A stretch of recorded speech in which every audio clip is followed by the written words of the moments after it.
Bueno, una cordial bienvenida a esta lección inaugural de la Maestría en Biociencias y Derecho de la Universidad Nacional de Colombia. Hoy, 25 de febrero del 2021.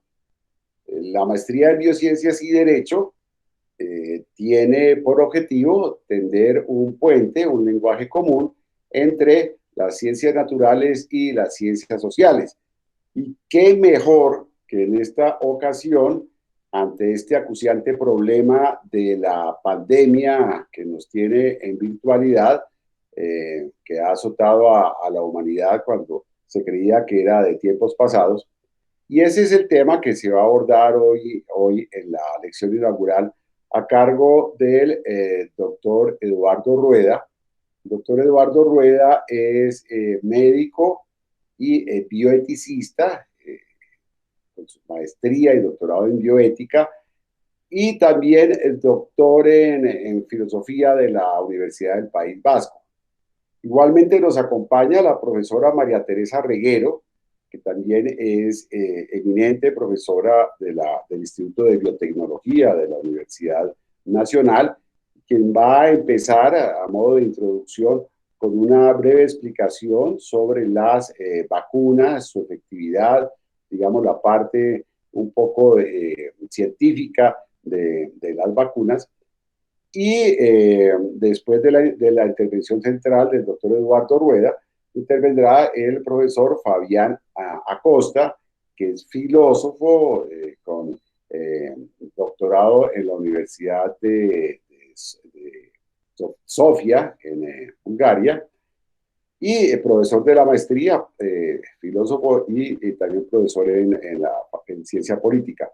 Entonces, a modo de preámbulo, recordemos que esto ha azotado a la humanidad desde, ya vamos para un año, casi en marzo del 2021 se cumple un año, con cuarentena, reviviendo y poniendo de moda textos que parecían cosas del pasado, como La peste de Daniel Defoe, La misma peste de Camus, etcétera.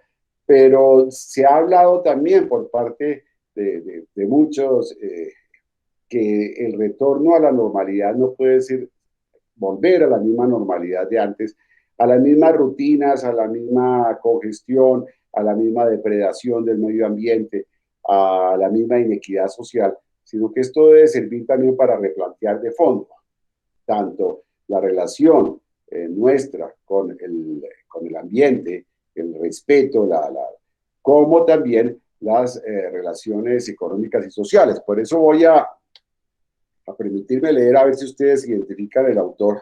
Dice, necesitamos una economía con metas que vayan más allá de un enfoque limitado al crecimiento, que ponga en el centro la dignidad humana, el empleo y la regeneración ecológica. La dignidad de nuestros pueblos exige una economía que no habilite meramente la acumulación de bienes, sino que les permita a todos el acceso a un trabajo digno, vivienda, educación y salud.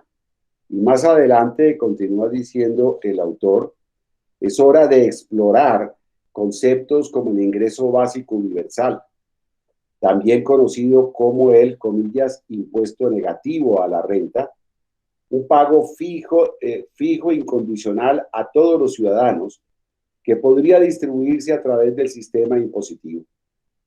El ingreso básico universal puede redefinir las relaciones en el mercado laboral, garantizándoles a las personas la dignidad de rechazar condiciones de empleo que las encadenan a la pobreza. Le daría a la gente la seguridad básica que necesita, eliminando el estigma del asistencialismo, y le facilitaría el cambio de un trabajo a otro, como lo exigen cada vez más los imperativos tecnológicos en el mundo laboral. Políticas como el ingreso básico universal también pueden ayudar a las personas a combinar tiempo dedicado a trabajo remunerado con tiempo para la comunidad. Cuando de pronto no hayan ubicado el autor, acá no se trata de ningún discurso izquierdista, sino que he citado al Papa Francisco en su libro de reciente aparición, Soñemos juntos, el camino a un futuro mejor. Bueno, sin más preámbulos, damos paso a nuestros ilustres conferencistas. En primer lugar, la profesora María Teresa Pegueros. Y después, al final, tendremos abierto el panel, la discusión para las intervenciones, aportes y preguntas de todos los asistentes. Entonces, adelante, profesora María Teresa Reguero. Gracias, de verdad muy amables todos, porque esto ha sido toda, como dirían nuestras reinas, candidatas a reinas de belleza, ha sido una cosa inolvidable porque pues pasar de la presencialidad a la virtualidad realmente es para mi gusto muy complicado porque soy más de ver, de estar en contacto con las personas, pero bueno, como estamos en esta situación, pues vamos a iniciar.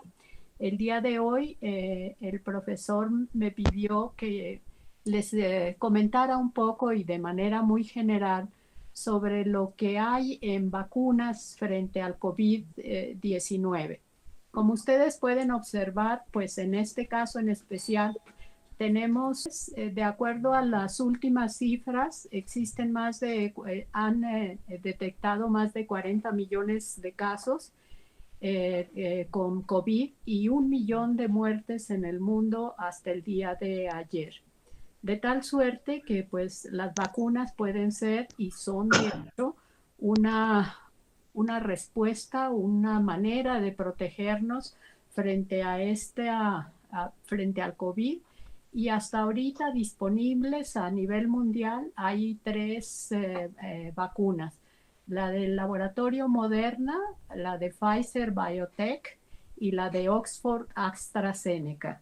Cada una de ellas tiene evidentemente diferentes posibilidades y por ende, pues en este caso en especial, quisiera comentarles a ustedes cuáles son eh, las diferencias que existen y cómo se está dando eso. Entonces, como les decía, pues estas son las tres vacunas disponibles que tenemos: la de laboratorios Moderna, la de los laboratorios Pfizer BioNTech y la de los laboratorios Oxford AstraZeneca. La siguiente, por favor. En este sentido, pues ven ustedes que se encuentran en desarrollo, como lo dice la diapositiva, 4 candidatos que en este momento están haciendo todas las pruebas clínicas de seguridad y eficacia y están utilizando, pues, desde luego, seres humanos que son seleccionados de ciertas edades, algunos con sanos, es decir, para que los efectos deleterios que pueda tener la vacuna sean evidenciados a través de este ensayo. Estas 4 candidatos están ya en esta fase que se llama, de acuerdo al desarrollo de fármacos, la fase 3, que es la que tiene que ver con evaluar la seguridad y la eficacia que se tiene. Ya se ha pasado previamente por la utilización de organismos animales para las pruebas anteriores y en este momento, como les digo, estamos ya en la fase 3 de seguridad y eficacia, haciendo los ensayos con un grupo de seres humanos. La que sigue, por favor. Gracias. Entonces, como me informó el profesor, les interesaba saber, no voy a entrar en todo lo que es DNA recombinante ni nada por el estilo, sino me dijo que hiciera especial énfasis en cuánto cuesta dependiendo de cuál de ellas estamos haciendo referencia. Como ven, pues Moderna tiene un costo. Moderna es el laboratorio, pero la vacuna que está produciendo está más o menos entre $25, que equivalen a 21 euros. Esto solo se está vendiendo, esta Moderna, en países, en Estados Unidos y en los países europeos. Existe otra vacuna que también tiene un laboratorio que es, bueno, son dos laboratorios que están en la producción de esta vacuna, que es Oxford y AstraZeneca. Fíjense ustedes la diferencia de precios. Yo quisiera que lo vieran muy claramente. Y en cuanto a nuestra región, que es nuestra América Latina, pues solo dos países producirán, pero van a producir evidentemente la vacuna que ha diseñado Oxford y AstraZeneca. Y ellos hasta ahora lo que tienen proyectado en cuanto a cuál sería el costo de esta vacuna oscila entre 3 y 4 dólares. ¿Me pasa la siguiente, por favor? Eh, Miren ustedes la diferencia, ¿no? O sea, ¿se acuerdan de 3 a 4 dólares? En cambio, la de Pfizer, después de cerrar un trato que como ven ustedes, yo no lo imagino más que en unidades de penicilina, en 2.000 millones de dólares para repartir, como ven ustedes, un número aproximado de vacunas de 600 millones a Estados Unidos. En este caso en especial, también Pfizer y BioNTech eh, establecieron que el costo que daría por dosis sería de aproximadamente 20 dólares, que equivalen, como lo ven en la diapositiva, a 17.29 euros aproximadamente. Esta vacuna de Pfizer entonces pues resulta obviamente un 30% más barata que la que se tenía de Moderna. ¿Me pasa el siguiente, por favor? En cuanto hay otra vacuna más que es la Sputnik 5. Esta lo que tiene en realidad de diferencia es que en las otras eran RNA y DNA. En cambio, esta lo que tiene como principio de la vacuna es un adenovirus causante de infecciones respiratorias agudas, pero que está debilitado y ese debilitamiento lo que hace es que no se dé la reproducción de este virus. Pero tiene una ventaja y es que estimula a nuestro sistema inmune y al estimular el sistema inmune, pues obviamente estaríamos más protegidos frente al combate del COVID-19. En este momento están en fase 3. Realmente me puse a mirar cuáles habían sido los efectos secundarios que los participantes en esta vacuna Sputnik, y la mayoría de ellos refieren que una vez que se les aplicó sufrían de dolor de cabeza y que habían tenido fiebre, es decir, como efectos secundarios de la administración de la vacuna, lo cual pues como no hay datos todavía cuantitativos, ni son, como les digo, unos ensayos que se han hecho con un número de voluntarios no muy grande. De todas maneras, pues ya se están manifestando algunos efectos secundarios, al menos de esta vacuna que, como les digo, es la Sputnik 5. Me pasa la siguiente, si es tan gentil. Esta vez tendría que decirles que esta vacuna de Sputnik, su administración, su forma de administración es que le ponen a usted una primera dosis y tiene que esperar 21 días para que se le aplique la segunda dosis. ¿Eso qué quiere decir? Que pues evidentemente hay que tener una serie de consideraciones logísticas para que la vacuna que se adquiera se conserve, es decir, sea estable y sea activa, de tal suerte que, como ven en la diapositiva, es necesario mantener estas vacunas entre 2 a 8 grados. Algunos dicen que es mucho mejor a menos, pero a menos 2 o menos 8, pero en este caso en especial puede haber un congelamiento de la vacuna y cuando se regresa a temperatura ambiente puede haber algún efecto que no se ha determinado. Sí se ha visto, como lo observan ustedes, algunos efectos secundarios después de la aplicación de la vacuna, pero y hacen referencia a los mismos efectos secundarios que estábamos hablando hace un momento, que son dolor de cabeza y la fiebre. Y algo que me pareció interesante de comentar con ustedes es que el uso no ha sido aprobado por la Organización Mundial de la Salud. Lo que sí se ha evaluado en este ensayo que hicieron con la vacuna Sputnik es que la efectividad que tiene, esto quiere decir que una vez aplicada la dosis, realmente proteja frente al coronavirus, es del 91.4% y el costo de la vacuna está alrededor de $20. Entonces, esos son los últimos datos que han dado sobre la Sputnik 5. ¿Me pasa la siguiente, por favor?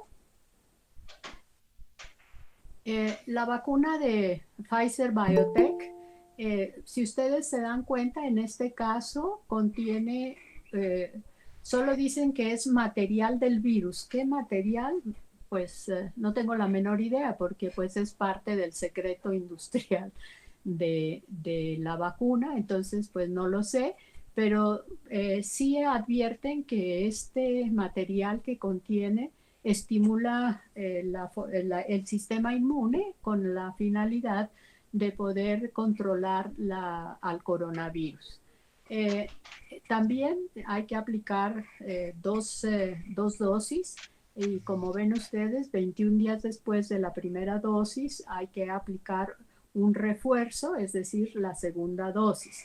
Quiero que observen claramente que la vacuna de Pfizer, si recuerdan cuáles eran las condiciones de temperatura de la anterior, miren ustedes que esta vacuna es mucho más sensible a las condiciones ambientales y por ende debe almacenarse, a menos 70 grados centígrados. Eso se dice rápido, pero imaginen ustedes en nuestro país o en nuestra América Latina, pues es bien complicado el pensar cómo transporto. Piensen desde el transporte, así sea en avión, para poder llevar una gran cantidad de vacunas a menos 70 grados que lleguen, voy a decir, a cualquier sitio de nuestra selva amazónica y tener ahí dispositivos que la sigan almacenando a menos 70 grados, porque en el momento que esté esta vacuna por encima de esa temperatura, es decir, va a perder la efectividad que tiene. También vean ustedes otra cosa más, y es que una vez que la descongelan, no tienen más que 5 días como máximo para poder aplicar las dosis correspondientes. También tiene efectos secundarios dentro de los reportados hasta el momento. La mayor cantidad de personas que fueron vacunadas con la vacuna de Pfizer indican que sufren de fatiga, que les cuesta trabajo respirar, pero que adicionalmente presentaron accesos febriles después de la aplicación de la vacuna. Esta vacuna sí está aprobada por la Organización Mundial de la Salud y cuando vi el uso decía para emergencia contra el coronavirus, es decir, yo pensaba que pues con que dijeran para el tratamiento del coronavirus, pero no, solo hablan de casos de emergencia del coronavirus y como le digo, su uso pues ya fue aprobada por la Organización Mundial de la Salud. Quiero que vean claramente cuál es el costo, son $40 por dosis, lo cual quiere decir que pues no es fácil que en nuestros países esto vaya a acaecer de esa manera, ¿no? O sea, habría que pensar cómo solventamos desde el punto de vista económico y desde el punto de vista técnico, porque, insisto mucho, almacenar a menos 70 grados, no crean que es una cosa sencilla ni tampoco barata, y durante toda la cadena de transporte mantener esa temperatura tampoco es algo que nos vaya a salir económico. ¿Me pasa la siguiente, por favor? En este,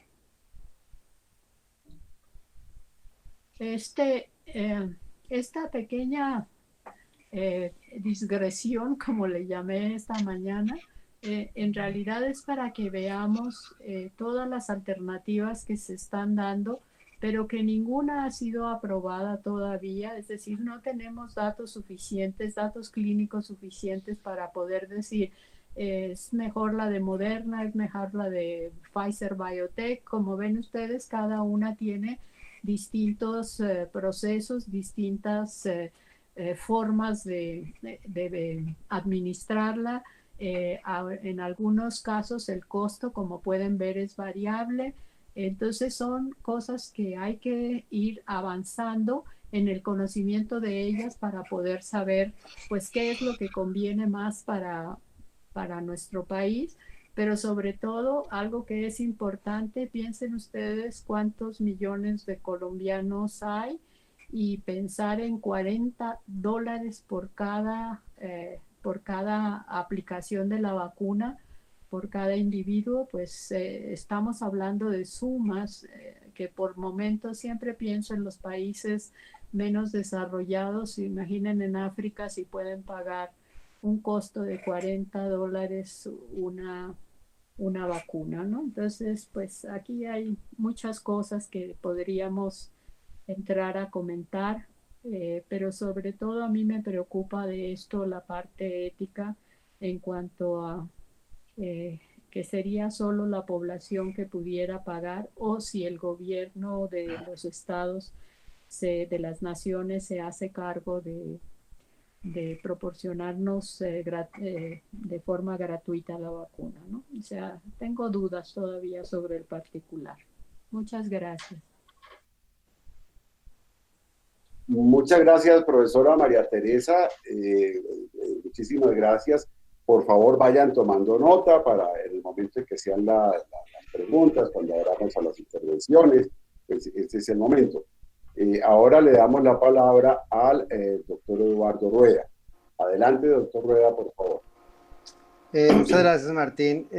Buenas tardes a todos, a ti, a la audiencia, a los profesores Acosta, a la profesora María Teresa y todos los colegas que nos acompañan.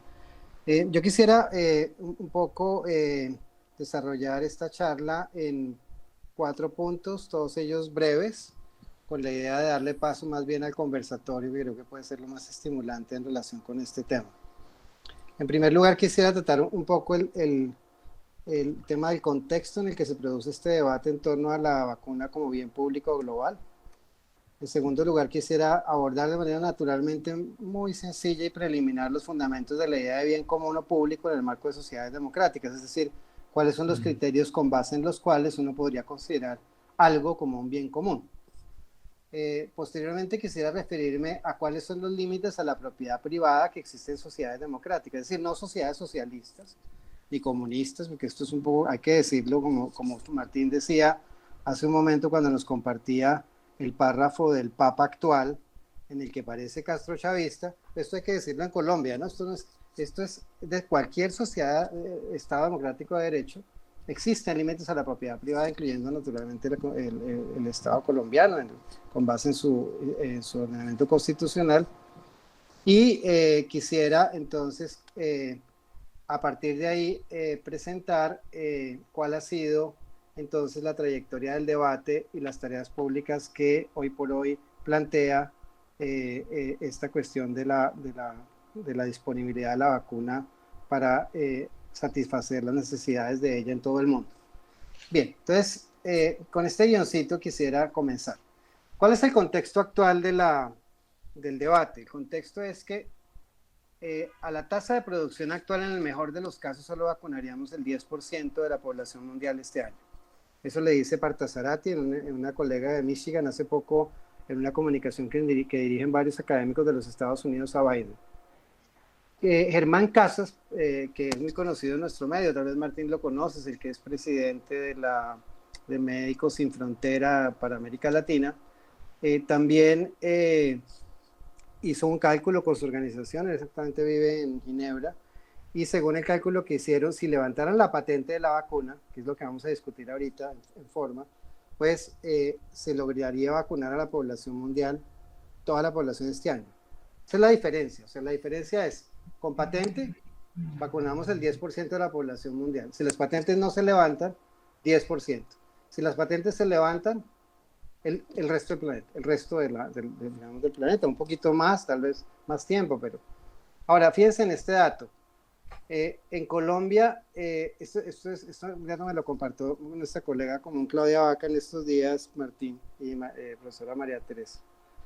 223.000 personas tendrían que vacunarse diariamente en Colombia para que pudiéramos en 2022, más o menos para en marzo, tener vacunado a todo el mundo. Y por supuesto ustedes saben que ese no es el caso. Entonces, primer asunto, hay una limitación enorme en el acceso a la vacuna porque mientras se mantengan las patentes, efectivamente ni la producción ni la distribución van a alcanzar para que podamos cubrir a la población mundial, sino en mucho tiempo. Segundo elemento del contexto, la pandemia es cíclica, o sea, uno no puede imaginar tampoco esto que la gente piense es que comenzamos a vacunar a algunos y ya la pandemia se va, que es un poco la idea que existe aquí entre la gente. Hay una percepción bastante difundida según la cual una vez comencemos a vacunar a algunos pocos, eso más o menos se va a producir una inmunidad de rebaño, según dice la gente, pues, en sus consideraciones pues poco técnicas y robustas, y eso no va a pasar. Lo que va a pasar es que la vacuna es cíclica, o sea, tiene sus picos, y eso está bastante bien descrito, y una vez pues existan otra vez relajamientos en las medidas de distanciamiento social por cualquier razón, se va a incrementar el número de casos, eso va a ser así. Y ahora, eso empeora con el advenimiento de las nuevas variantes, es decir, existe una amenaza real de que las nuevas variantes generen nuevos picos más bien rápidamente, es decir, la variante del Reino Unido, la variante del Brasil, la variante de Sudáfrica. Bien. Y otras variantes, la profesora María Teresa, por supuesto, es aquí la autoridad sobre este tema, que se han venido pues identificando poco a poco. Son más insidiosas, se generan, digamos, más enfermos en un tiempo menor. Entonces eso hace más urgente la cosa de la vacuna. Y finalmente, pues lo que todos sabemos y hemos visto en los noticieros, mientras la gente no esté vacunada, los países, pues todo el mundo va a tener muchas dificultades para en realidad implementar medidas de recuperación económica auténtica, van a continuar las dificultades educativas, los niños no van a poder volver al colegio con la misma libertad con la que lo hacían anteriormente, los maestros no van a poder ir al colegio, los problemas de salud mental asociados al confinamiento van a persistir, que se han disparado enormemente, de salud mental tanto individual como, digamos, familiar. Ustedes han visto cómo han crecido las tasas de violencia intrafamiliar, las cargas representadas en las cuidadoras particularmente van a seguir incrementándose con los efectos que eso tiene en su salud individual y familiar, y naturalmente los costos económicos que eso también asocia, y en fin, todas estas cuestiones pues podrían reducirse y rápidamente resolverse si la vacuna está disponible. Entonces este es el contexto en el que se da el debate, que me parece importante, digamos, situar en qué circunstancia nos encontramos en este momento y por qué se concede tanta importancia al asunto de considerar la vacuna como bien global, y entonces, porque esto es fundamental, que se levante o se exima, digamos, se haga una exención especial para que no se mantengan las patentes sobre las vacunas y la industria farmacéutica nacional conozca entonces cómo poder armar vacunas en todo el mundo, todos los países, pues. Bien. Entonces, voy ahora, como indiqué al comienzo, a dar algunos elementos que me parecen de todas maneras que son importantes a efectos de una conferencia académica, con base en los cuales podríamos reconocer cuándo un bien puede ser considerado un bien común. Nosotros decimos la vacuna es un bien común, bien público, pues, global. O sea, un bien público que vale como tal, es decir, como bien para todo el mundo, para todo el planeta. En las sociedades democráticas, declarar un bien como un bien común, como un bien que sea público, implica que sobre ese bien coincide el interés de todos. Ahora, como estamos en el contexto de sociedades pluralistas, esto es un poco una línea de argumentación que sigue, aquí el profesor Acosta me perdonará la sobresimplificación que sigue las ideas de Habermas y de Rawls. Entonces, lo que sea del interés de todos en el marco de sociedades pluralistas solamente se puede definir a través de la deliberación, porque la gente pertenece a mundos culturales, religiosos, profesionales, generacionales muy distintos. Entonces, no es lo mismo lo que le interesa a los jóvenes que a los mayores, ni lo que le interesa a ciertos grupos culturales que lo que le interesa a otros grupos, en fin. Entonces, la única manera de saber qué es lo que nos interesa a todos es conversando entre todos de qué manera, qué es lo que pudiera ser de interés común. Y de hecho, por ejemplo, los derechos humanos son un poco esas reglas de convivencia que son del interés de todos. Si uno sea cristiano, el otro indígena, los derechos humanos expresan un poco ese carácter universalista, ese carácter de reglas universalistas que correspondería a algo que le interesa a todos. Entonces, en este contexto de la vacuna, uno tendría que entonces mirar, bueno, para efectos del debate público, para efectos de definir si la vacuna es o no es un bien público, tendríamos que contar con argumentos que nos mostrasen que efectivamente es considerada como un bien por parte de todos. ¿En qué consiste el bien que la vacuna provee a todos? Pues ya lo decíamos en la introducción. La vacuna permite entonces reducir las cargas sanitarias. La vacuna implica particularmente las personas que están en grupos de riesgo, es decir, personas con comorbilidades o personas mayores de edad, la posibilidad de tener vidas completas, ¿no? Es decir, no vidas, digamos, que se trunquen prematuramente. Entonces, ganar años de vida, ¿cuánto uno puede estimar, digamos, eso se puede hacer en economía, en análisis económico, cuánto cuesta? Claro, eso sería una forma un poco mezquina de pensar en este momento, pero naturalmente, digamos, eso tiene un efecto económico también, el número de años de vida que pierde un país por los muertos que causa la pandemia. Hay razones para considerar la vacuna un bien crucial porque mucha gente depende económicamente de que se reactive la economía, y la economía no se va a reactivar si la vacuna no está disponible, porque la situación de confinamiento, los efectos que eso tiene en la renta familiar, los efectos que eso tiene en el aparato productivo van a continuar indefectiblemente. Es admisible que la vacuna constituye un bien fundamental para todos, para las familias, y en concreto las familias con hijos, porque están sintiendo y experimentando los efectos negativos de mantener a los niños tanto tiempo en la casa educándose por vía digital sin poder ir a la escuela. Es admisible que las mujeres y las cuidadoras, sobre todo son mujeres, no todas son, pero muchas son, consideren que la vacuna es fundamental porque la carga de cuidado que ha representado para ellas la vacuna ha supuesto también para ellas el compromiso de su salud física y mental. En fin, digamos que tenemos distintas formas de reconocer el valor de la vacuna dependiendo de los grupos en los cuales nos encontremos.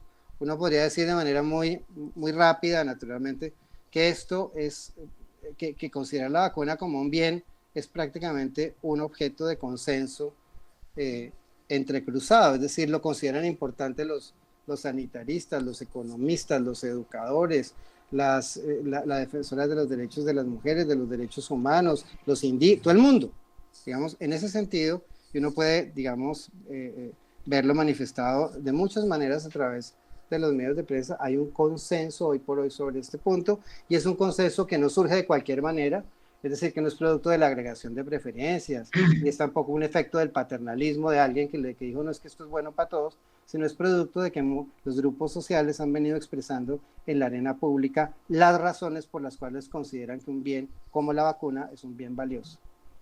Y hay un elemento adicional entonces que tiene que concurrir para que un bien común se constituya como tal, además de que exprese el bien común y de que esa expresión de voluntad ciudadana sobre el hecho de considerar un bien como de interés público esté basado en buenos argumentos, y no en voluntarismos o autoritarismos, es necesario que se cumpla la condición de que sobre ese bien se pueda ejercer alguna forma de soberanía, es decir, que sea ese bien administrable o gestionable o que se pueda proveer a través de decisiones ciudadanas.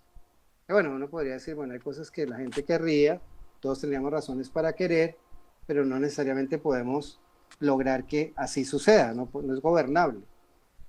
En este caso, digamos, un bien común, un bien público, digamos, se constituye claramente como tal si además sobre ese bien se puede reconocer que las decisiones ciudadanas operan de un modo, soberano y eficaz. Es decir, que sobre ese bien, con base en la voluntad ciudadana, se pueden definir las pautas de uso, la disponibilidad, etcétera, etcétera, de ese bien. Bueno, entonces, eso es un poquito, digamos, me parece fundamental porque la vacuna, cuando uno la mira desde esta perspectiva naturalmente muy general y muy rápida de qué es lo que constituiría un bien público, cumpliría con los criterios que efectivamente uno parecería reconocer como válidos en el contexto de sociedades democráticas, de sociedades de derecho, sociedades respetuosas de los derechos humanos, como la que se supone que es la nuestra, que no es, pero como la que se supone que es con base en el ordenamiento constitucional. Ahora, existen límites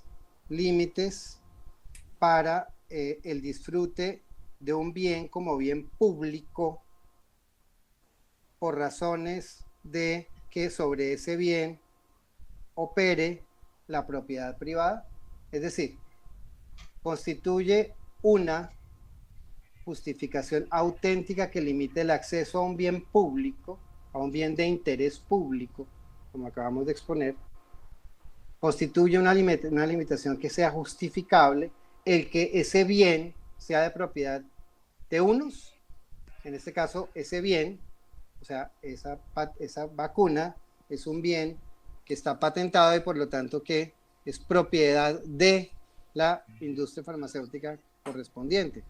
Todas esas firmas que la profesora María Teresa nos compartía ahorita, Johnson & Johnson, Sanofi, Moderna, Pfizer, Oxford, AstraZeneca, etc. Bien, entonces uno preguntaría eso. Y uno incluso en ordenamientos democráticos que claramente defienden la empresa privada y la propiedad privada, como en el nuestro, encuentra que existen provisiones constitucionales que establecen, como ustedes recordarán en el artículo 1 de la Constitución, la prevalencia del interés general. Es decir, pareciera que no existe tampoco la posibilidad de que la propiedad privada valga como un límite absoluto para que los ciudadanos disfruten de un bien que tienen razones para considerar de interés público. De hecho, por ejemplo, en nuestra Constitución también se establece, como todos recordaremos, que la propiedad privada, por ejemplo, de la tierra, tiene que cumplir una función ecológica, etc. Sí, o sea, no se puede desprender de todas maneras la propiedad privada del peso de cualquier interés público legítimo que pueda pesar sobre ella. Y eso, digamos, es fundamental al momento de considerar las vacunas. Digamos que la patente no tendría por qué tener ese carácter absoluto de ninguna manera, sino que tendría que examinarse si existen razones para, en este caso, como se hace en otros casos de sociedades democráticas, limitar la reserva de disfrute de ese bien a quienes son propietarios de ello.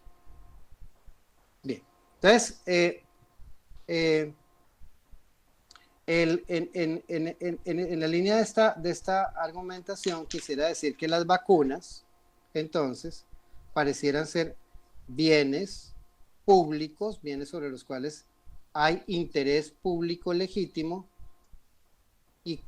y que, dadas las consecuencias que tendría la población no tener acceso a ese bien público llamado vacunas, se justificaría poner entre paréntesis, es decir, hacer una excepción al disfrute de derechos de propiedad intelectual sobre la vacuna, como los que tiene la industria farmacéutica, si eso facilita el acceso y facilita los bienes asociados al acceso.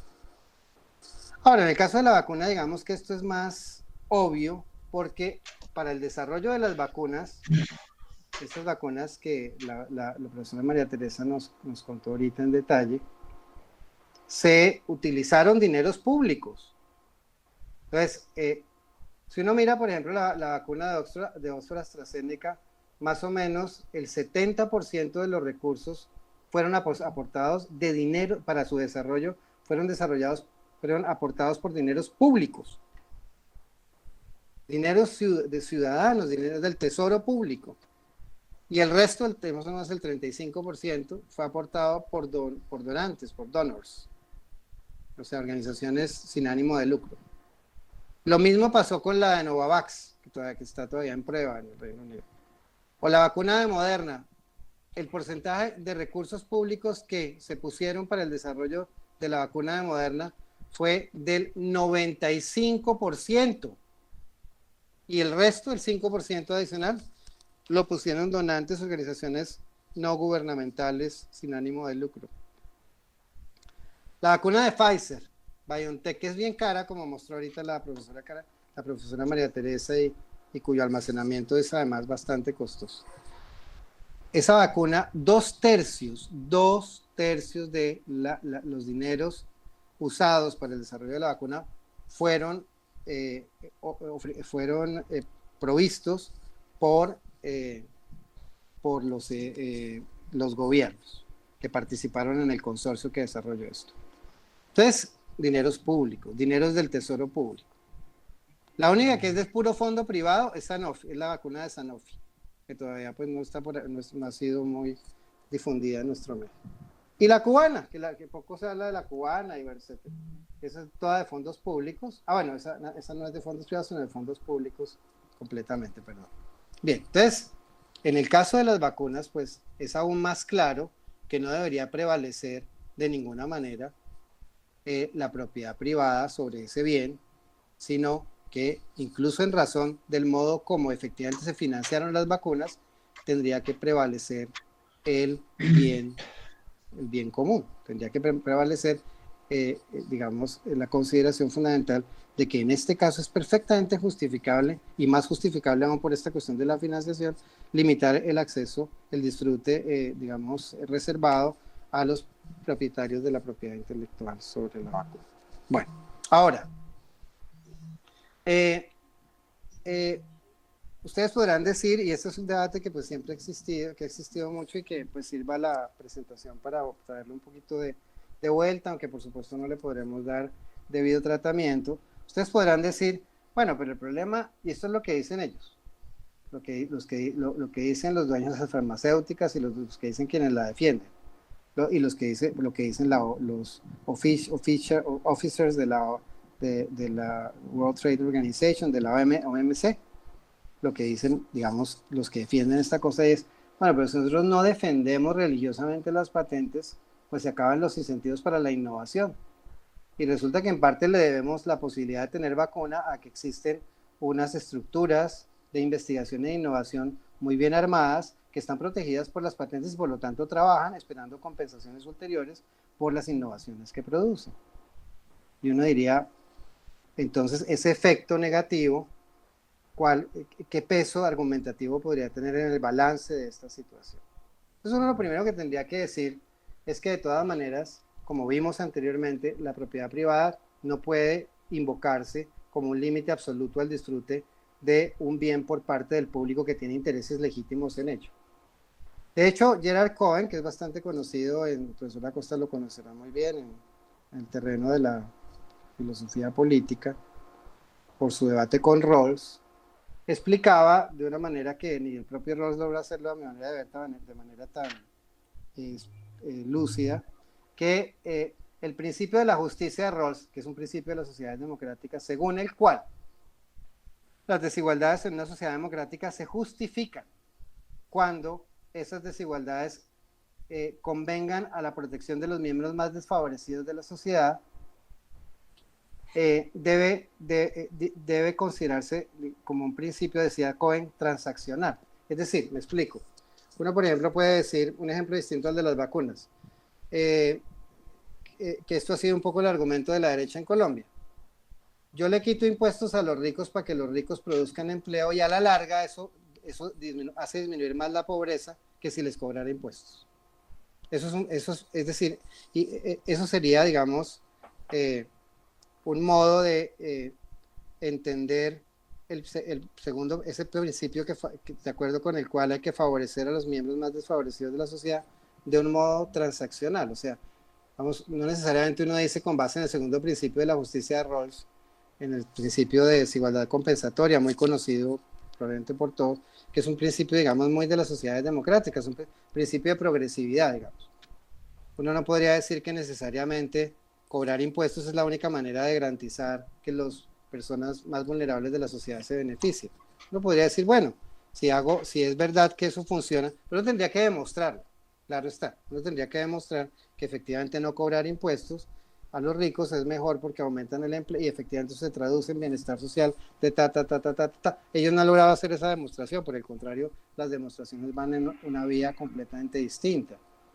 Pero lo que quiero indicar aquí es que de todas maneras, uno en este caso no ve cuál podría ser la transacción que fuese compatible con la protección prioritaria de los miembros más desfavorecidos de la sociedad. ¿En qué medida proteger a las farmacéuticas y a los dueños de las patentes convendría, ¿no? ¿En qué medida eso representaría un bien para las poblaciones vulnerables de hoy?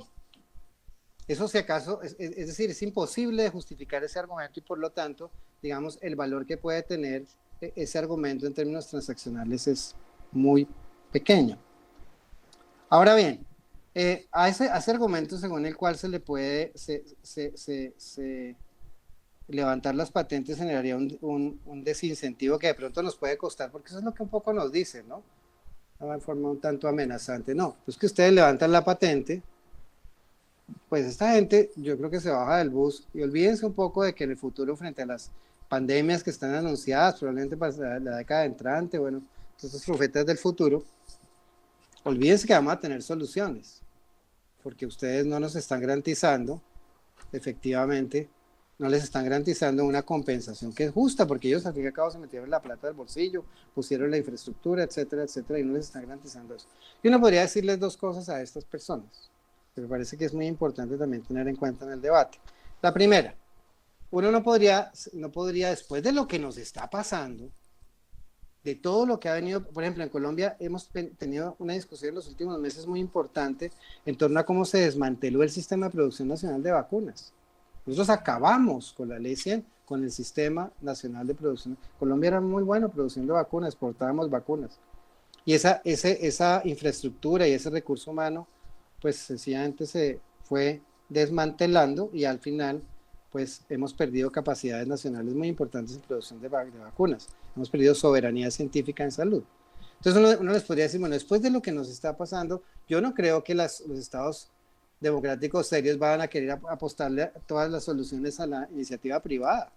Yo creo que muchos están pensando es ver cómo fortalecemos los sistemas nacionales de ciencia y tecnología, cómo construimos consorcios internacionales y cómo generamos las posibilidades de tener soberanía científica en salud, pues después de lo que está pasando. Yo no creo que esto pues sea un argumento que nos deba asustar. Ahora, el otro argumento que uno les podría decir a las farmacéuticas es un muy bello argumento que propuso en su momento Thomas Pogge cuando consideró el tema de las patentes farmacéuticas en relación con enfermedades neglected diseases, con enfermedades no atendidas o huérfanas, como la malaria o enfermedad de Chagas, en fin, que no cuentan por lo pronto con soluciones, digamos, robustas, porque no se investiga en ellos. Todos sabemos esta proporción, digamos, con la cual se distribuyen los recursos de investigación en el mundo. 90 de cada $100 que se dedica en la industria a la innovación farmacéutica o a la innovación en dispositivos médicos, $90 van para atender enfermedades que son prevalentes en el 10% de la población mundial que puede pagar por eso, a los más afluentes. Y el otro 90% que son pobres, perdón, son los que tienen la mayor carga de enfermedad, muchos de ellos pobres, pues naturalmente no tienen fondos de investigación, apenas $10 por cada $100 que se invierten en innovación.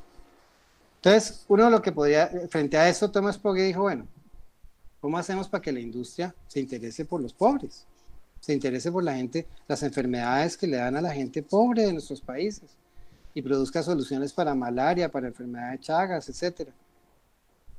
En vez de pagarles por la droga, paguémosles por el número de pacientes curados. Hagamos unas transacciones distintas.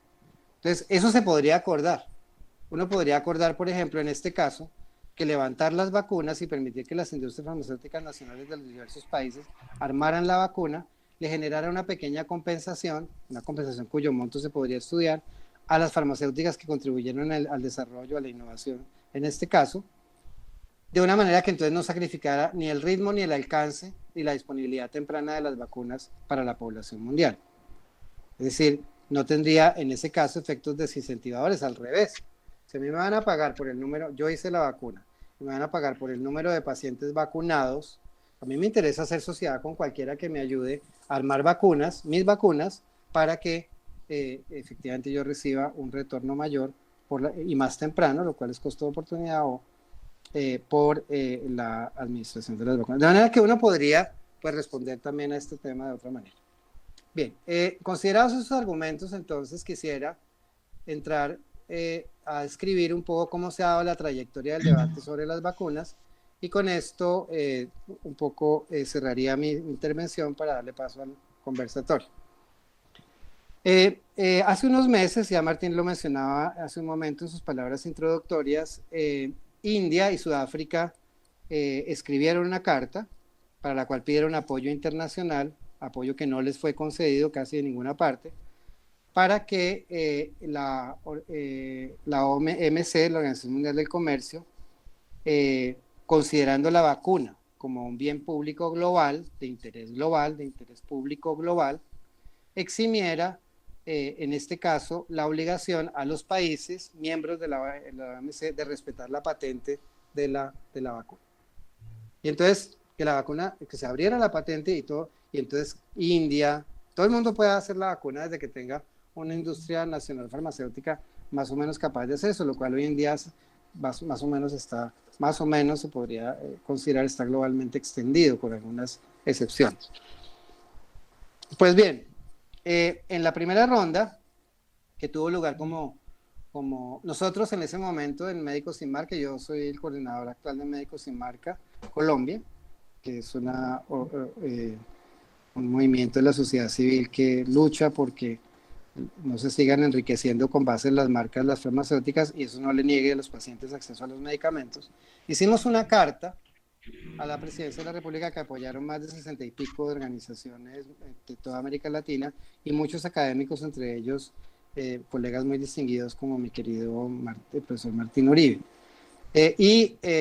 Y nosotros pues planteamos la importancia de que para esa ronda de la reunión de la OMC, Colombia apoyara a India y a Sudáfrica. Porque les dijimos lo que hoy en día ya se ha hecho palmario, no van a alcanzar las vacunas. Las vacunas las van a comprar los países ricos, van a limitar las exportaciones de las vacunas. Nosotros no tenemos manera, si ustedes no hacemos eso, no vamos a vacunar a la gente y ya vieron las cifras que les contamos al comienzo de esta intervención. Entonces, Colombia desafortunadamente no intervino, ¿no? Se retiró como todos, en este caso hizo silencio y entonces esa solicitud no pasó. Primer round. Después vino un segundo round que se ha venido, digamos, desarrollando, en el que a la solicitud de India y Sudáfrica se sumaron algunos países del sur. Se han venido sumando Argentina, el presidente de México ha dicho también, incluso, quien lo creyera, Bolsonaro en algún momento ha apoyado la cosa, etcétera, y se ha comenzado, digamos, a generar mayor simpatía en el sur global por esta medida, cosa que en principio no les gustaba porque eso comprometía la permanencia, en fin, los compromisos adquiridos con la OMC como países miembros.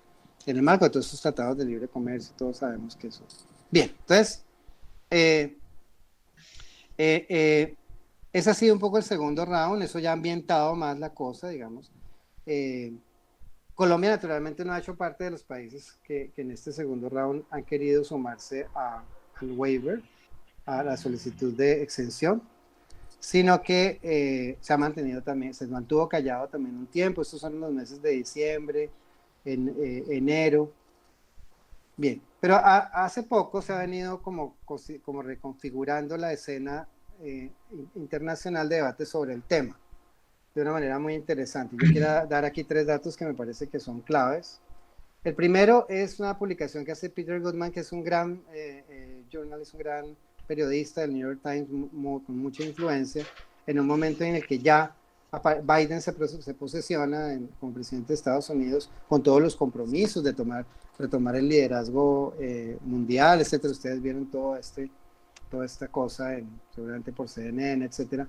Peter Goodman publica un texto que ha sido muy influyente en la configuración de la opinión política, digamos, de alto nivel en los Estados Unidos, naturalmente sobre todo entre los demócratas, en torno a los efectos que tendría para los países ricos que los países pobres no tengan acceso a la vacuna.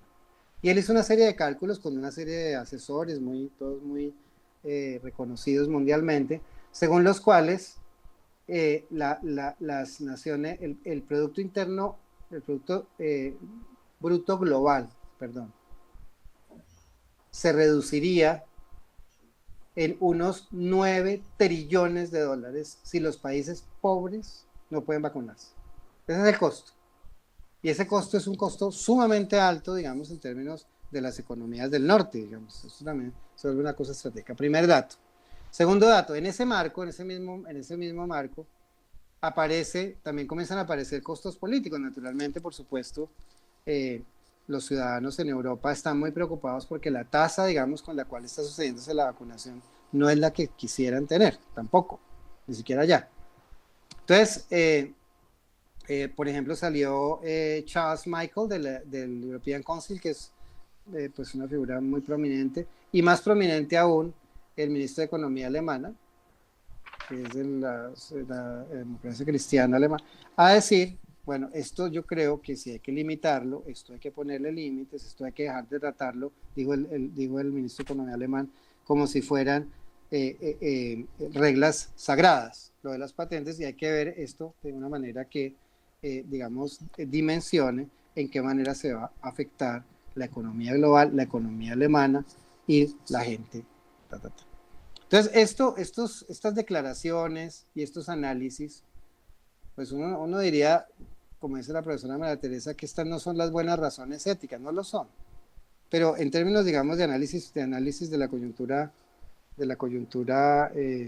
geopolítica global, uno podría decir que la tendencia crece entre los líderes, digamos, globales, en relación con la importancia de que se exima, entonces, en este caso, la continuidad de las patentes, la continuidad de la propiedad intelectual o de las patentes sobre la vacuna, no por razones morales, sino por razones estratégicas. Eso yo creo que va a tener un papel cada vez mayor y que al final vamos a lograr tener, es posible que, digamos, se logren ciertas exenciones, al menos parciales o con ciertos límites. Bien. Dicho esto, quisiera terminar con 2 frasecitas o 2 consideraciones finales. La primera, ¿qué habría que hacer, digamos, a la vista de las razones éticas y jurídicas o constitucionales que uno puede ver, las ético-políticas y las razones y el escenario estratégico que podría? Entonces uno podría, por un lado, pues yo creo que las tareas para la sociedad civil son tratar de ilustrar sobre este tema según el cual la propiedad privada no es un límite absoluto que pese sobre, que pueda invocarse para limitar el acceso a un bien de interés público basado en argumentos legítimos por parte de la ciudadanía. Esto tendría que ser fundamental, educación pública sobre estas razones de fondo. Y segundo, me parece que una segunda consideración es que también deberíamos contribuir a amplificar estos discursos estratégicos, es decir, uno también tendría que ver cómo un poco ayuda a ir posicionando esta idea. Esto es muy importante en Colombia. De hecho, esto fue tan importante, ¿no? Que ya le dijeran, oiga, esto les puede tocar el bolsillo. que Santiago Wills, que es ustedes no sé si conocen, es el muchacho que es joven, que es en este momento el embajador de Colombia ante la OMC, ya tuvo en esta oportunidad, hace unos días lo entrevistaron en la radio, y el hombre pues dijo, no, efectivamente nosotros estamos tratando de promover un consenso internacional, ya por lo menos no se quedaron callados y ya no les dio pena, pues así como somos nosotros en esos organismos internacionales. Entonces, digamos que ya comienzan a alinearse un poco del lado de los que quieren que se haga la exención, que se produzca este waiver, como se dice en inglés, pues en esas instituciones. Pues. Entonces, esa doble tarea nos quedaría. Y una tercera tarea es la tarea de plantear, de todas maneras, el tema de la soberanía científica en salud, siempre seguirlo planteando. Evidentemente, digamos que ese es el gran tema que queda pendiente para América Latina, por ejemplo. O sea, a mi juicio, la profesora María Teresa me podrá ayudar en este momento eventualmente. Es increíble que aquí existiendo tantas capacidades humanas, tantas capacidades digamos, tantos conocimientos, aquí hay gente, aquí en América hay gente grupos muy serios y muy buenos, no hayan tenido de parte de los gobiernos de América Latina ningún apoyo, por ejemplo, para haber construido un consorcio internacional, etcétera, que nos hubiera permitido tener soberanía científica en un momento tan crucial como el que hemos vivido. Bueno, con eso termino. Muchas gracias, Martín, y muchas gracias a todos. Muchas gracias, doctor Eduardo Rueda, por su... ha puesto todos los puntos sobre las IES para toda la intervención que vamos a tener ahora al final. Aprovecho para dar la bienvenida al profesor Genaro Sánchez, que fue decano de la facultad, de nuestra Facultad de Derecho, de este foro. También a la doctora María Victoria Carvajal, que durante muchos años estuvo vinculada a la Asociación Colombiana para el Avance de la Ciencia. Y de verdad es muy grato contar con estas personalidades acá para que nos ilustren ahorita en el conversatorio que vamos a tener. Pero sin más preámbulo, pues le damos la palabra al profesor Fabián Acosta. Adelante, profesor Fabián. Bueno, muchas gracias, Martín. Buenas noches a todas y a todos, a las compañeras y compañeros de esta nueva corte de la maestría. El tema que se está tratando aquí creo que es un tema que nos toca de manera sustancial y nos toca en términos de soberanía del conocimiento y de la investigación y en términos de las nuevas atmósferas sociales que ha producido la pandemia y que han colocado a la universidad en estado de virtualidad permanente. Bueno, una categoría que deberíamos nosotros desarrollar a fondo y que va a provocar para el caso de la maestría también unas adecuaciones muy específicas en términos de la investigación que podamos y debemos hacer, que es nuestra obligación como una maestría en investigación. La pandemia es algo más que un asunto de salud pública, es algo más que un asunto que puede resolverse con vacunas, ¿no? Y creo que esa sería un poco el énfasis que yo colocaría en la corta intervención que estoy haciendo. En primer lugar, porque la pandemia nos colocó a todas y a todos en un estado permanente de excepción. Un estado de excepción que se ha convertido además como una especie de estado psicológico. Un estado psicológico individual y colectivo transformado que nos ha confinado en nuestras casas, que ha convertido los hogares en sitios de trabajo, que ha, digamos, intensificado problemáticas que antes de alguna manera se resolvían con la presencialidad y con la asistencia al trabajo en lugares distintos a los espacios domésticos. Y esta nueva situación es una situación que, entre otras cosas, por los datos que tanto la profesora María Teresa como el doctor Eduardo Rueda nos presentan, pues no avisora una solución relativamente a mediano plazo, mediata. Lo que van a pasar un par de años o algo más para que se conquiste una nueva opción de normalidad, no ya la normalidad perdida. Creo que hay que pensar en que del año pasado acá, ya un año de pandemia, se cumple ahora en marzo, de este estado de excepción permanente, eh, se han producido muchos efectos complejos, tanto para la economía como para la vida y las costumbres sociales que teníamos el año inmediatamente anterior. Efectos que pasan inicialmente pues, por las víctimas de la pandemia, que eso es terrible que en Colombia hayan perecido por obra de la pandemia más de 50.000 personas. Eso no lo imaginábamos el año pasado cuando comenzaron los confinamientos y se creía pues que no iba a haber tanto impacto. En un año 50.000 vidas se perdieron y creo que los esfuerzos estatales e institucionales no han sido los mejores. Creo que no han respondido a las preguntas que la misma pandemia le ha colocado al ser humano, porque se trata no solamente de un caso fortuito de expansión de un virus, sino de una compleja relación de ese virus expandido con un deterioro también permanente de las condiciones de vida de la ecología y del medio ambiente y sobre todo de las condiciones de vida sociales, porque eso también está relacionado con este asunto. El industrialismo se tomó todos los espacios de la vida, el industrialismo se volvió también pobreza industrial, ¿no? Se convirtió en desestructuración de los modos de vida de las capas medias, se convirtió en una plaga que dispara pandemias. Y se dice que esta es la primera que tiene esas características que podrían venir otras.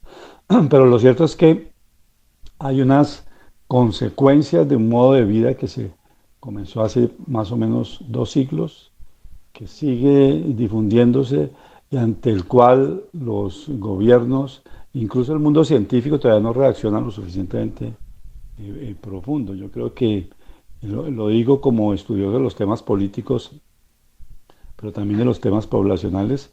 Creo que esta pandemia encendió el switch oligárquico de los sistemas sociales actuales, o sea, como que desenmascaró que realmente estamos en sistemas sociales donde los grupos privilegiados más ricos de las sociedades, tanto del norte como del sur, son los que se dividen, los que se disputan, los que plantean las políticas y los que muestran todas las precariedades a las que han sometido a la humanidad en este trance del COVID-19. Una de ellas es la incapacidad de los sistemas sanitarios, de los sistemas de salud pública, de responder ante la eventualidad de un acontecimiento negativo como este.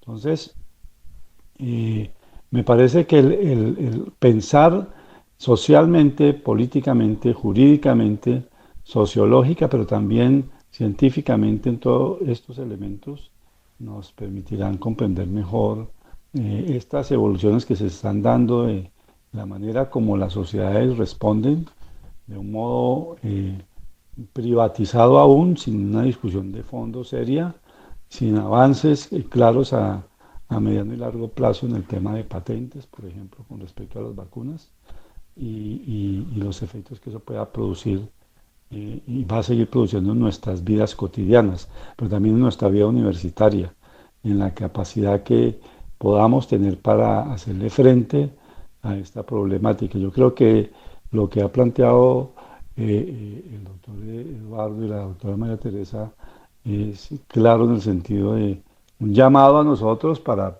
como estudiantes y estudiosos, a ustedes como estudiantes de la maestría, a nosotros como profesores, para replantear nuestros temas y nuestros problemas de estudio e investigación, que en esta maestría de biociencias y derecho tienen precisamente una conexión supremamente interesante, porque es precisamente un espacio donde podemos conectar interdisciplinariamente todos estos elementos y empezar a plantear respuestas. Nuestra maestría es una maestría en investigación y creo que si tomamos estos elementos de los planteamientos que han hecho la profesora y el doctor, podríamos nosotros reinventar un poco también nuestra eh, relación con lo que nos viene de trabajo académico y de trabajo investigativo. Muchas situaciones las hemos dejado pasar alrededor de los análisis que hacemos regularmente sobre el tema de la epidemia, ¿no? Las consecuencias humanas, el deterioro de la salud mental y de la salud psicológica, eh, las reconfiguraciones de algún modo del etos poblacional, ¿no? Los jóvenes que se supone tienen que estar en la calle y tienen que estar en el campus, en el caso de la universidad, porque eso es lo que quieren como generación, eso es lo que buscan, conocer el mundo, conocer las realidades del mundo que no les puede mostrar la casa y el hogar, como hijos de familia han sido reconfinados en las casas, ¿no? Hay un desgaste y un deterioro grande en la psicología de los jóvenes que asisten a la universidad y que viven en sociedades de hoy, incluso en las sociedades llamadas más desarrolladas. Me parece que toda esta complejidad que la pandemia ha traído como un síntoma de una profunda crisis es la que nos debería obligar a reinventar también los métodos de investigación, el planteamiento de los problemas sobre estos asuntos de salud, pero también de crisis social, y retomar esa riqueza de análisis como las que escuchamos hoy para precisamente enriquecer nuestro acervo de prácticas universitarias y mantener esa discusión viva en el transcurso de estos semestres que vamos a tener contacto con ustedes, en los cuales vamos a poder de alguna manera también avanzar en investigaciones específicas sobre problemas que seguramente muchos de ellos van a tener que ver con este nuevo escenario de lo que yo he llamado pues estado de excepción permanente, o este switch oligárquico que se ha encendido porque nos daba pena decirlo o no queríamos mostrarlo, pero rápidamente en 30 años después de la caída del muro de Berlín, las sociedades más democráticas de Occidente se fueron convirtiendo en sociedades plenamente oligárquicas. Y aquí hablo de oligarquía no en términos ideológicos solamente, como se le trata en las discusiones de los medios de comunicación, sino oligarquía como esa inclinación de los ricos hacia la política, como esa forma o esas formas de gobierno donde las disputas se hacen permanentes, los lenguajes se hacen hostiles y pugnaces, donde los estados de ánimo se vuelven estados de ánimo en estado constante de incertidumbre, y creo que todas estas nuevas problemáticas que involucran también la cuestión de la pandemia y el tema específico de la vacunación son las que nosotros vamos muy seguramente a seguir debatiendo en el desarrollo que viene de la maestría en Biociencias y Derecho. Ese era mi comentario a la intervención de el doctor Eduardo Rueda y de nuestra querida profesora María Teresa. Muchas gracias. Muchas gracias, profesor Fabián. Realmente esto sí ha sido un abrebocas pues, de perlas estupendo para la maestría. Como bien lo decía el profesor Fabián, es de perfil investigativo y en una situación histórica excepcional. O sea, tenemos muchas cosas. Volver otra vez a la normalidad, como en algunos de los memes que circulaban al comienzo de este confinamiento. Entonces mostraban un embotellamiento de tránsito que era tradicional. Seguir con esa explotación irracional de los recursos naturales como si fueran infinitos cuando son finitos, y que está íntimamente vinculado con la pandemia, porque es un caso de zoonosis que dicen los expertos puede no ser el último, puede que esto de no hacerse algo al respecto, de ir metiéndose más y borrando las fronteras con el reino animal y de esa depredación de la naturaleza, pues se seguirán presentando esos casos de zoonosis como es esta pandemia, como lo de las patentes, nos lo pintan como que es la panacea para la innovación, y se olvida muchas veces, y es bueno recordarlo a las nuevas generaciones, que durante lustros no hubo patentes para medicamentos. Y fue durante esos lustros que se desarrollaron sin patentes para medicamentos los antibióticos, que fueron realmente drogas milagrosas por la capacidad curativa que tuvieron. Como buena parte de las prácticas de la industria farmacéutica multinacional está orientada a perpetuar privilegios mediante prácticas restrictivas de la competencia, de lo que ahora podrían hacer aportes a algunos de los asistentes. En fin, hay mucha tela y mucho aspecto para tocar. Entonces yo los invito a que hagan sus intervenciones, pueden levantar la mano en la parte de abajo de sus pantallas. Hay una cuestión que dice levantar la mano para ir dándole la palabra, bien sea para preguntas, inquietudes o aportes que tengan a bien hacer. Adelante, Olga Constanza. Buenas noches para todos. Muchas gracias por esta apertura del curso de seminario de la maestría.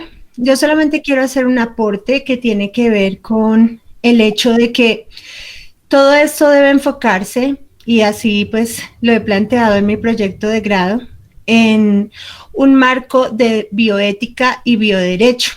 No va a ser la primera pandemia que enfrentemos en estos tiempos de la información, de acceso a la información, en estos tiempos donde en menos de 30 segundos ya se sabe lo que ocurre al otro lado del mundo.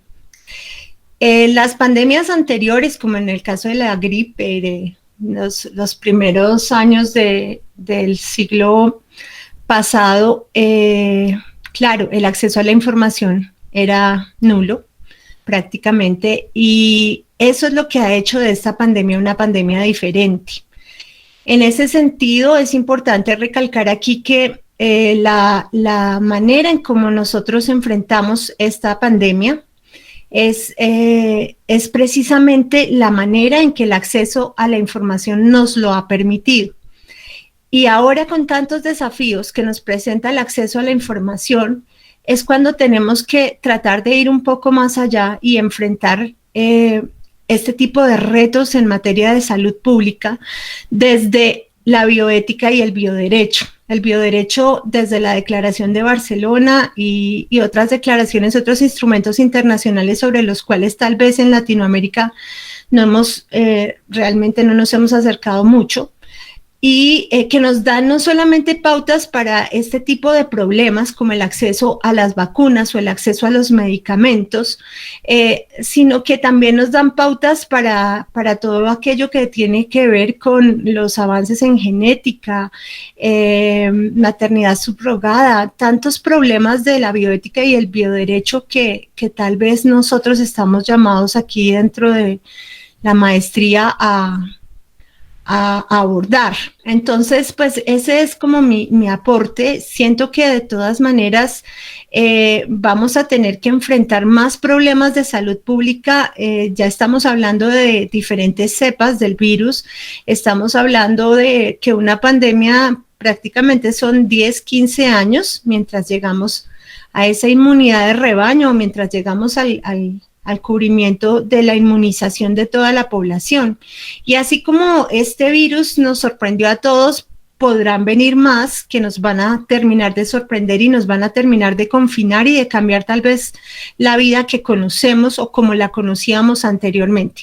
En ese sentido, estamos llamados a ir un poco más allá y a explorar efectivamente cuál es el marco filosófico de valores constitucional y de instrumentos internacionales que nos permitan abordar no solo este problema, sino muchos otros que tienen que ver con la bioética y que debemos regular a través de esa nueva corriente que es el bioderecho. Ese era mi aporte. Muchísimas gracias. Gracias, Olga, por tu participación. Y sí, esto tiene múltiples facetas, ¿no? El profesor Fabián terminaba más o menos preguntándose si seguimos en plutocracia o democracia. Y así hay muchas facetas y mucha temática. lo que comentaba el doctor Eduardo Rueda en cuanto a la ausencia o falta de soberanía científica nacional, que lo hace a uno también acordarse de la falta de soberanía alimentaria, de cómo las industrias también se fueron acabando. Y una cosa particularmente llamativa, que de pronto alguno de los asistentes, si quisiera participar y aportar sobre eso, que es el decaimiento de la capacidad farmacéutica nacional. Como yo bien lo decía el doctor Rueda, en una época el Instituto Nacional de Salud fabricaba vacunas y se hacían acá, incluso se exportaban. Y hoy en día, y es lo que quiero dejar sobre el tapete, así no estuviera cobijado o protegido por patente las vacunas, en Colombia difícilmente se podrían elaborar. Se ha perdido esa capacidad, a diferencia, como nos contaba la doctora María Teresa Reguero, de la vacuna de Oxford, que se puede elaborar también en México y Argentina. En Colombia esa capacidad farmacéutica se ha perdido completamente. Entonces, invito a Miguela Pacanchique, que es abogada química farmacéutica, egresada de la maestría en Biociencias y Derecho, con una tesis meritoria, así nos quiere ampliar esta parte de la pérdida de la capacidad farmacéutica nacional. Adelante. Bueno, buenas noches. Es un gusto saludarlos, verlos, así sea desde esta virtualidad. Pues bienvenidos a los nuevos compañeros en la...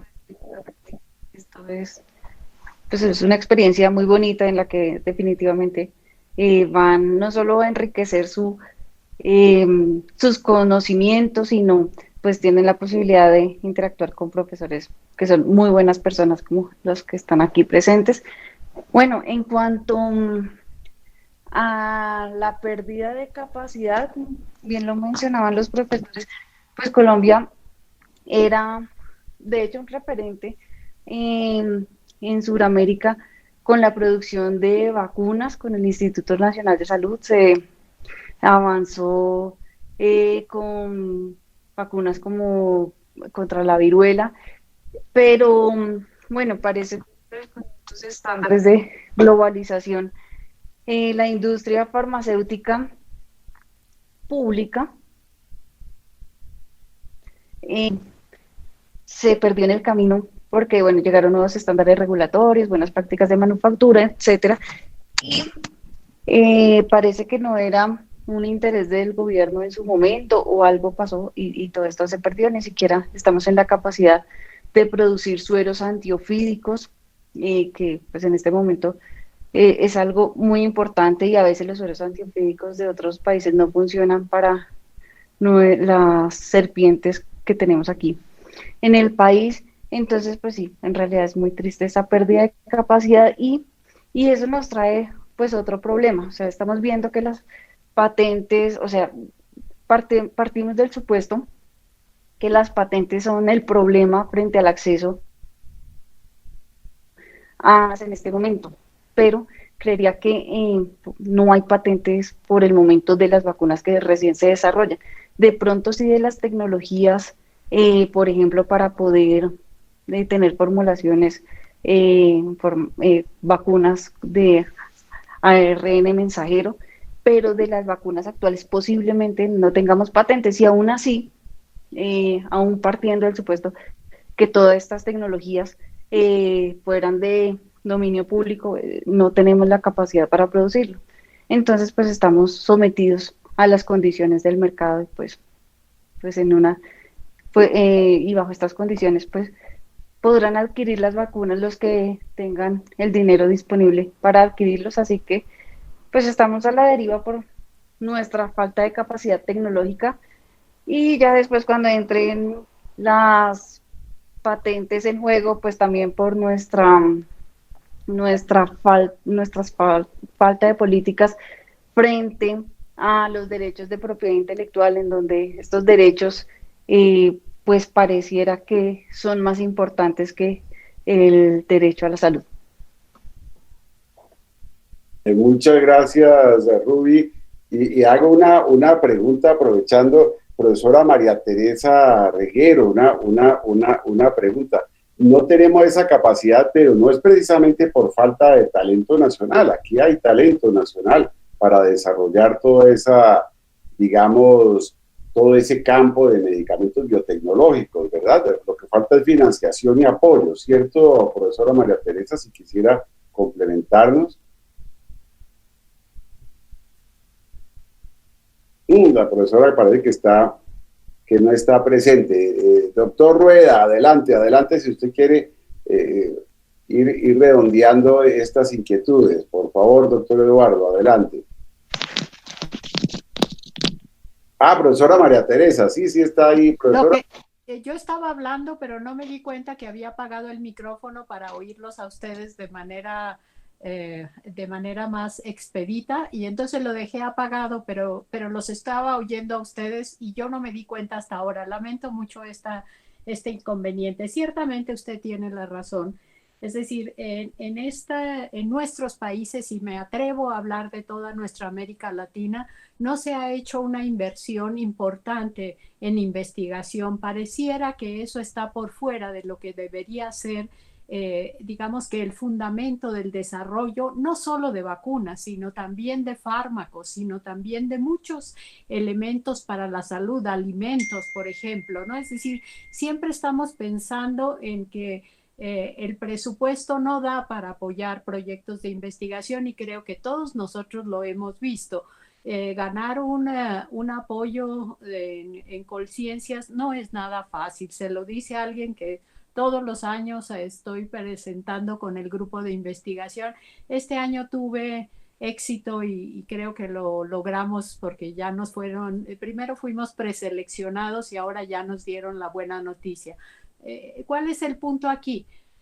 La financiación es complicada, y usted, para llegar a tener resultados como los que estamos mencionando ahora, como fármacos, bien sea en forma de productos farmacéuticos o bien sea como lo que estamos pensando en este momento, requerimos inversiones importantes, ¿sí? O sea, talento humano lo hay, pero de verdad a pasto, ¿sí? Es decir, yo nunca creí que fuera de esta calidad y de esta categoría cuando yo llegué aquí, y ahora me siento absolutamente orgullosa del talento humano colombiano, ¿sí? Es decir, son innovadores, son trabajadores, de verdad es maravilloso tener todo este talento humano. El problema es económico, ¿sí? O sea, siempre hay otras prioridades y no la investigación. Y un país se desarrolla en todo esto que es un problema de salud cuando tenemos innovaciones en salud, cuando podemos diseñar una vacuna nosotros y tenemos la capacidad y el talento humano. Miren, recuerden, por ejemplo, al profesor Patarroyo. ¿Qué sería de la vacuna contra la malaria si el profesor Patarroyo no hubiese estado en toda la investigación correspondiente? Lo mismo puede ser para esta y para todas las enfermedades que vengan, pero requerimos eso. ¿Cómo hacemos para que para el gobierno sea una prioridad la investigación científica en salud? Y en otros aspectos más. O sea, siempre me dicen, es que salud cuando uno no tiene ni qué comer, y entonces me acaban con la fiesta, ¿no? O sea, porque entonces les digo, pero es que nosotros también hacemos biotecnología en agricultura y tampoco tenemos financiación, ¿no? O sea, es ridículo lo que estoy diciendo, pero de verdad creo que debemos ser y poner muy alto el nombre de la investigación para el desarrollo económico y social y de salud del país. Eso es lo que yo quisiera de verdad compartir con ustedes, la necesidad de hacer una presión, no sé cuál sea esta, para que los grupos de investigación que hacen desarrollos de este tipo y de otros más, desarrollo tecnológico en general, sean apoyados. Gracias, profesora María Teresa. Como se dan cuenta, esto da para rato, hay mucho aspecto para tratar. Sí, evidentemente en la Declaración Universal de Derechos Humanos, la propiedad intelectual es un derecho humano, pero también es otro derecho humano el acceso a la cultura y a los beneficios de los avances científicos. Entonces, eso es lo que hemos siempre hemos estado tratando de destacar y de motivar a los estudiantes, de subrayar siempre que la propiedad intelectual tiene un equilibrio entre los derechos del innovador y el beneficio social. Y ese equilibrio es el que se ha roto.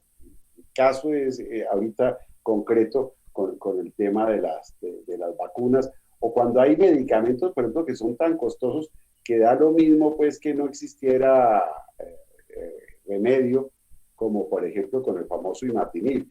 Me pareció ver al profesor Genaro Sánchez que quiere intervenir. Adelante. Gracias, profesor. ¿Me escucha?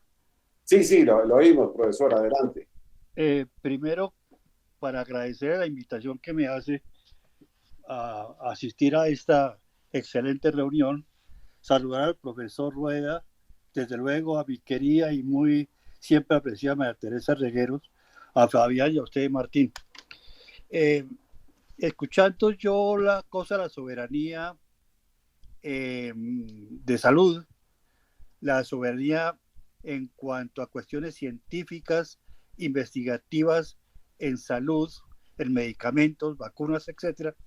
Yo creo que esto que está sucediendo es el reflejo de lo que sucedió hace cerca de 20, 25 años, cuando nosotros, los pueblos del mundo, y también América Latina y Colombia, adoptamos el neoliberalismo, que trae como consecuencia de un abandono de lo público a favor de lo privado.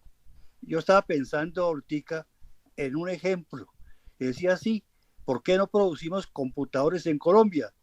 Porque es mejor importarlos que producirlos a Colombia. De acuerdo con los economistas, es más barato importarlo que producirlo en Colombia. ¿Por qué no producimos televisores en Colombia? Por la misma razón, es más fácil importar que traerlos, que hacerlos en Colombia. ¿Por qué no producimos vacunas? ¿Por qué no producimos medicamentos? ¿Por qué ese esfuerzo tan importante que había en Colombia se perdió de un momento a otro? ¿Por qué las farmacéuticas se debilitaron? ¿Y por qué las farmacéuticas transnacionales se fueron de Colombia? Aplicando el principio neoliberal. Es más fácil importar que producir en Colombia. Yo estoy de acuerdo con lo que decía la antecesora mía en cuanto a los aranceles, en cuanto a los impuestos, en fin, tengo algunas dudas en cuanto al aspecto impositivo, no sé, tengo algunas dudas con respecto a eso, pero yo creo que lo que primó ahí fue esa aplicación de los principios neoliberales que debilitaron y están debilitando todavía mucho a lo privado, a lo público, en favor de lo privado. Es mejor, sale más barato, no sé, importar medicamentos, importar vacunas que producirlas en Colombia. Y eso va en detrimento, desde luego, del principio de soberanía nacional, de soberanía sobre la salud. Otro aspecto que yo quería también analizar es que la pandemia trajo o ha traído muchos problemas, pero también cuestiones importantes que advertir. Por ejemplo, la pandemia desnudó la problemática social colombiana. Desnudó la cantidad de gentes que están en el margen de la pobreza y la pobreza absoluta. Desenmascaró el problema de la clase media, que se está reduciendo, pero no porque se está volviendo más rica, sino que se está volviendo más pobre. Desenmascaró una cantidad de cuestiones que aparentemente las tenían, digamos que maquilladas. Ese maquillaje cayó y la máscara, al caer, dio como resultado cuál es el problema real de la sociedad colombiana. Yo quería resaltar el papel de lo público y el papel de lo público a nivel internacional, a nivel latinoamericano de pronto. Nosotros perfectamente podíamos tener alianzas con países que nos llevan ciertas ventajas desde el punto de vista investigativo y de producción de medicamentos y vacunas. Pienso yo en México, pienso yo en Brasil, pienso yo en la Argentina, pienso yo en Chile.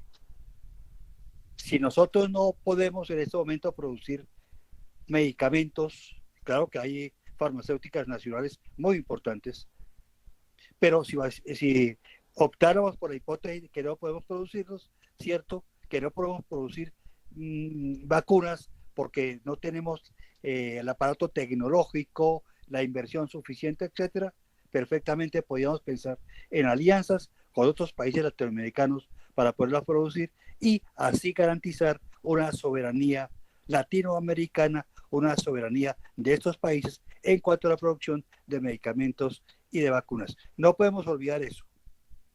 Muchas gracias, profesor Martín, por la invitación y muchas gracias a todos por haber escuchado estas deshilvanadas comentarios. Gracias, profesor Genaro Sánchez. Gracias, Genaro, un gran abrazo. Muy. Gracias, profesor Sánchez, un gusto escucharte.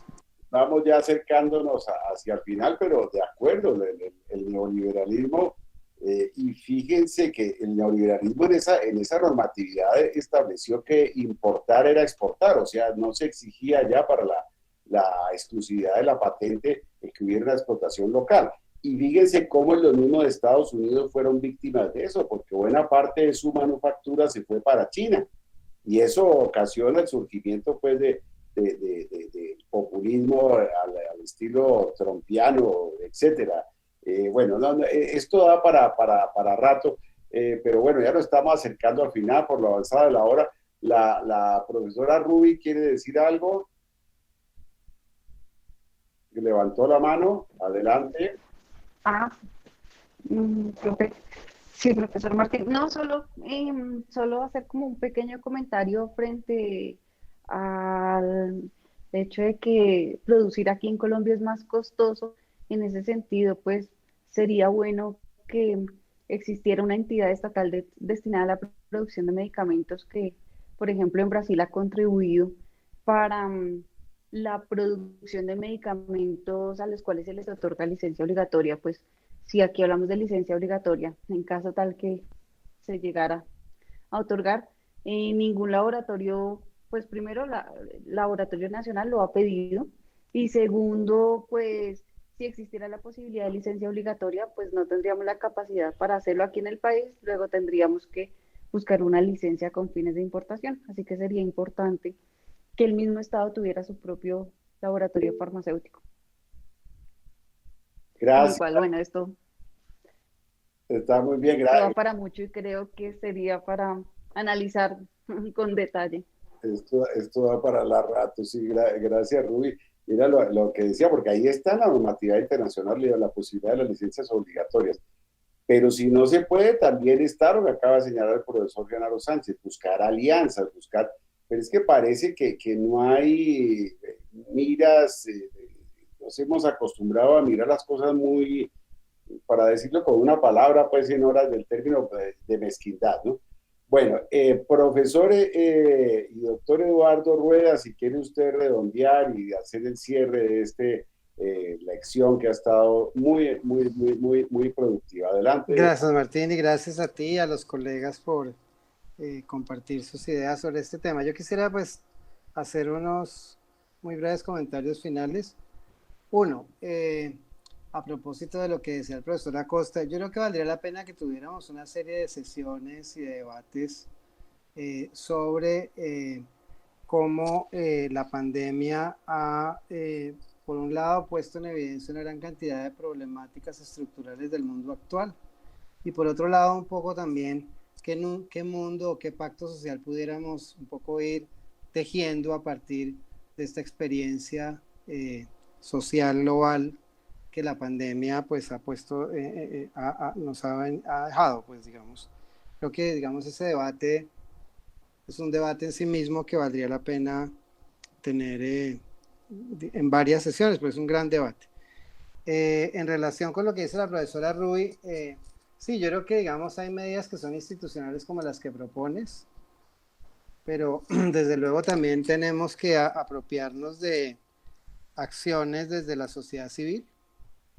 La sociedad civil tiene un papel muy importante en la movilización de las agendas públicas, y la sociedad civil un poco arma o tiene esos efectos precisamente porque es capaz de acumular poder comunicativo. Y eso solamente se logra si los ciudadanos participan, si nos movilizamos, precisamente contribuyendo a la educación pública sobre estos temas, etcétera. Digamos que uno puede considerar, y yo entiendo eso, que frente a los poderes globales pareciéramos estar demasiado indefensos, pero si no es porque ha habido una presión ciudadana mundial enorme que incluso ha alcanzado a los grandes líderes de los países más ricos de Europa, o algunos de esos países, no tendríamos en este momento el tercer momento que estamos viviendo en relación con la exención a la patente que se está dando en el seno de la Organización Mundial del Comercio. Entonces, digamos que si nos movemos mucho y aportamos mucho, yo creo que tenemos alguna posibilidad de influir, aunque sea débilmente, y eso pues sigue siendo de todas maneras una tarea fundamental de la universidad pública. Es decir, nosotros como profesores y como miembros de la universidad pública tenemos un papel muy grande en la agencia, digamos, intelectual de la movilización social en pos de causas que signifiquen mayor justicia y bienestar para la gente, especialmente para la gente vulnerable. Entonces yo haría, digamos, una pequeña excurso, pues así chiquito, sobre sociedad civil a propósito de lo que decías. Comparto completamente lo que el profesor Genaro nos decía, y también Martín, y también el profesor Acosta, sobre cómo efectivamente la pandemia ha puesto en evidencia los rostros macabros de una sociedad centrada en la religión de los mercados desregulados y el privilegio a los privilegiados, ciertamente. Y quisiera terminar con diciéndole a Olga que yo dicto la materia de bioética en la maestría, entonces vamos a tener la oportunidad de revisar estas cosas. Yo soy miembro fundador de la Red Internacional de Bioderecho, entonces voy a seguramente invitarte a cosas en el marco de esa organización para que te unas. Muy bien, listos. Entonces diría eso, Martín, y agradeciéndote a ti por tu generosidad, a Diego, a David, que nos acogió a todos aquí como anfitrión digital, y a los profesores que de manera tan generosa participaron en esta conversación tan estimulante. Y desde luego a los chicos, sin cuya presencia esto no tendría más o menos ningún sentido. Muy bien. Bueno, muchas gracias, profesor y doctor Eduardo Rueda. Este es el alto nivel académico de la maestría en Biociencias y Derecho de la Universidad Nacional. Cuando logremos subir esta grabación a YouTube, o bueno, ahí veremos con David o a Facebook, les avisaremos para que también lo compartan con miras a hacer este conocimiento público. Agradeciéndole al doctor Eduardo Rueda, al profe Fabián, a la profesora María Teresa Regueros, al profesor Genaro Sánchez, a todos, la profesora Rubiela Pacalchique. Bueno, y los estamos invitando a que nos sigan en una próxima oportunidad, porque estos son temas que van siendo cíclicos, y a los estudiantes que aprovechen, tienen unos profesores de altos, ahí sí a alto nivel, que aprovechen, porque de eso se trata los estudiantes de la maestría. Entonces, muchas gracias a todos, una feliz noche, será hasta la próxima. Gracias.